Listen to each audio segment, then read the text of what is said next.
Today, we're replacing the battery in a vintage Stanley Model 293615 dual-tone garage door transmitter. This is an older one-button remote. Information about this specific model is difficult to find, but replacing the battery is straightforward when the remote is handled carefully. For this job, you will need a small Phillips screwdriver and a new 9-volt battery. Start by turning the remote around and locating the single screw that holds the entire casing together. Before removing it, place the remote over a clean, clear work surface.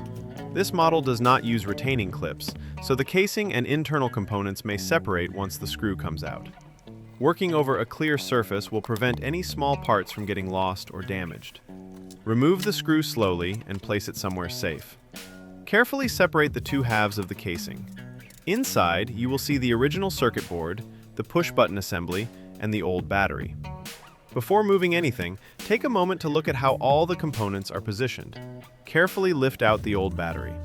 Hold the 9-volt snap connector and gently disconnect it from the battery terminals. Avoid pulling directly on the wires.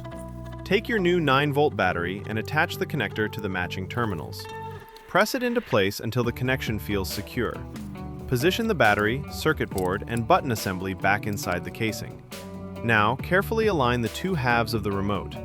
Because all the components are supported by a single screw, you may need to adjust everything slightly until the casing sits flat and the screw holes line up. Before reinstalling the screw, make sure it is entering the original mounting hole and is not pressing against the old circuit board. Reinstall the screw and tighten it gently. Do not over-tighten it. That's it!